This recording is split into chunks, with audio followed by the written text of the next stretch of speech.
샬롬 반갑습니다. 오늘도 리딩 지저스 매일 묵상 함께 시작하도록 하겠습니다. 자, 오늘 말씀은 레위기 9장 말씀입니다. 오늘 아론은 이 모든 제사, 이제 예배를 주관하는 대제사장으로서 임직을 받게 됩니다. 자, 이 임직을 받은 아론은요, 첫 번째 제사를 드리게 되는데요. 바로 예배를 준비하죠. 자, 오늘 아론이 드리는 이 제사에는 우리 그리스도인들이 드리며 살아가야 할 그 삶의 예배와 이어지게 되어 있습니다. 자, 우리가 어떻게 신앙생활을 해나가야 하는지 오늘 말씀을 통하여서 함께 보도록 하겠습니다. 자, 아론에게 모든 제사의 권한을 넘겨주기 전에 모세는 마지막으로 점검을 합니다. 자, 1절 말씀을 보면요, 이렇게 얘기하는데요. 여덟째 날에 모세가 아론과 그의 아들들과 이스라엘 장로들을 불렀습니다.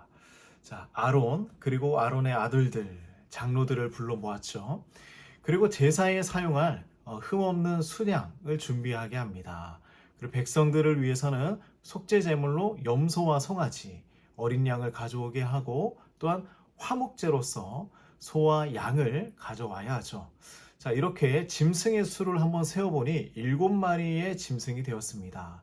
제사장과 백성들의 속죄를 위하여서 이렇게 많은 짐승이 피를 흘려야 하는 것이죠.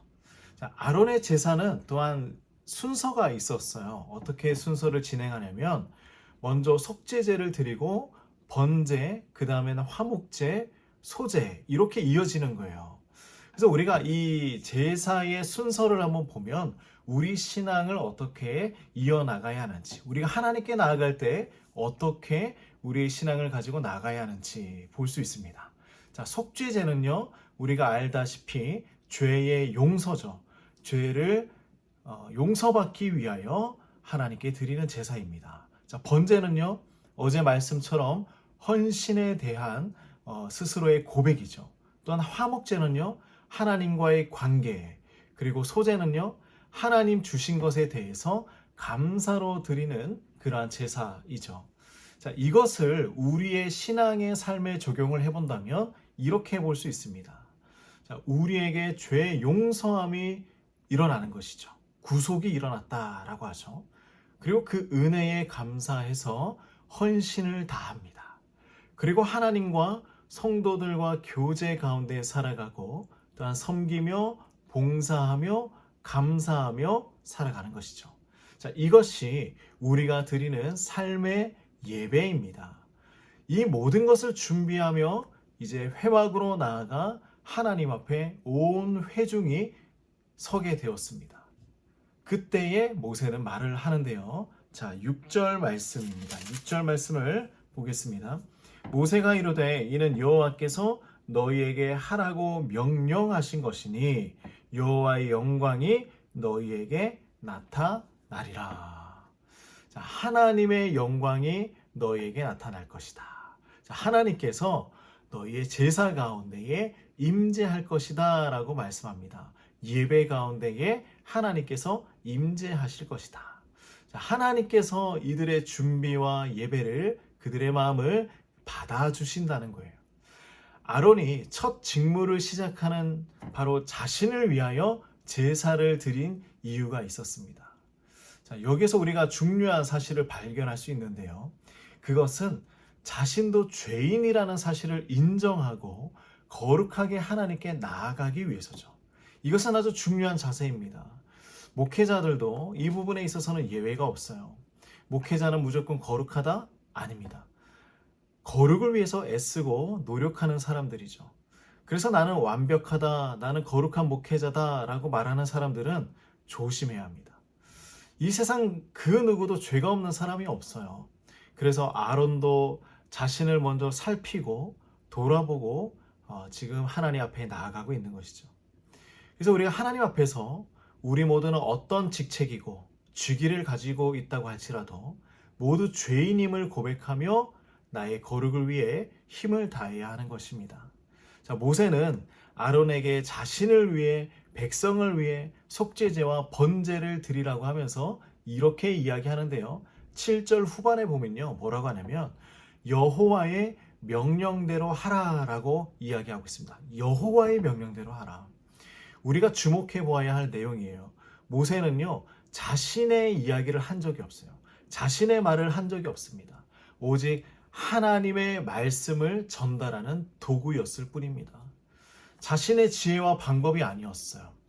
오직 하나님께서 가르쳐 주신 대로 하나님의 주권 안에서 움직이고 있는 것이죠.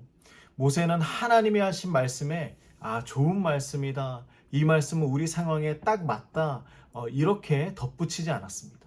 그저 하나님의 말씀을 듣고 있는 그대로 전달하고 있는 것이죠. 모세는 하나님께 순종할 의무만 있었습니다. 우리가 이렇게 살아가야 합니다. 하나님의 말씀을 대할 때에 우리의 자세가 되어야 하는 것이죠. 무언가 본 적 없는 것을 덧붙여 말할 필요도 없고요. 수정할 필요도 없습니다. 나의 삶에 대해서 하나님께서 말씀하시면 그저 우리는 그렇게 하겠습니다. 주님, 이것이 최고의 방법입니다. 이렇게 고백하는 거예요. 그러므로 우리가 이 땅을 살아가는 방법도, 신앙을 가지고 예배의 삶을 살아가는 방법도 하나님의 말씀대로 하면 되는 것입니다.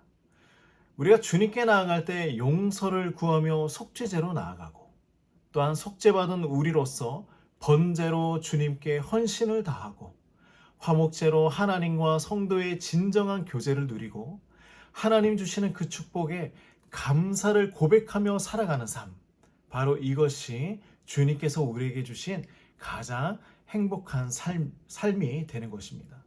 자, 아론의 이 모든 제사 가운데 하나님의 영광이 나타났습니다. 자, 23절, 24절을 볼까요? 자, 모세와 아론이 회막에 들어갔다가 나와서 백성에게 축복하매 여호와의 영광이 온 백성에게 나타나며 불이 여호와 앞에서 나와 제단 위에 번제물과 기름을 사는지라.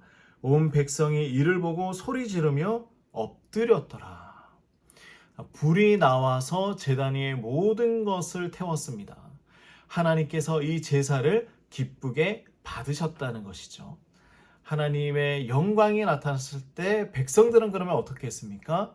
기쁨과 감사와 두려움이 섞인 소리를 지르면서 일제히 하나님 앞에 엎드렸습니다.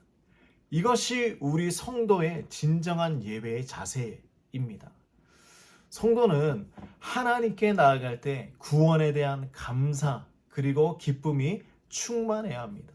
그리고 동시에 하나님을 경외하는 두려움도 있어야 하는 것이죠. 그래서 예배가 거룩하게 하나님 앞에 드려지는 것입니다. 오늘 말씀을 우리 신앙생활에 잘 적용해 보기를 소망합니다. 하나님 앞에 나아갈 때에 나의 모습이 어떠해야 하는지 우리 다시 한번 기억합시다. 죄의 고백과 헌신이 있어야 하고요.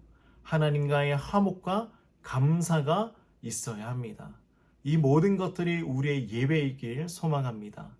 그때 하나님은 우리에게 임재하셔서 우리의 삶의 예배를 받아주실 것입니다.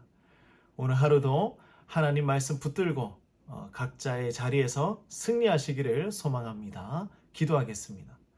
하나님 아버지, 참으로 감사합니다. 우리가 주님 앞에 나아갈 때에 어떤 마음과 어떤 자세로 나아가야 하는지 깨닫게 되었습니다. 날마다 우리의 죄를 고백하게 하시고 또한 그 죄의 사함에 대해서 감사하며 하나님 앞에 헌신하며 살아가게 하시고, 또한 하나님과 우리가 깊은 관계 가운데에 화목하며 살아갈 수 있도록 도와주시고, 우리의 인생 가운데에 감사가 끊어지지 않도록 인도하여 주시옵소서. 우리 사랑하는 성도님들 각자의 자리에서 열심을 다하고 최선을 다해 살아갑니다. 또한 고군분투하며 살아갑니다. 하나님 힘과 능력 더하여 주시고 지치지 않게 하여 주시고, 오늘도 각자의 맡은 자리에서 행복을 누리며 살아갈 수 있도록 인도하여 주시옵소서. 예수님의 이름으로 기도드립니다. 아멘.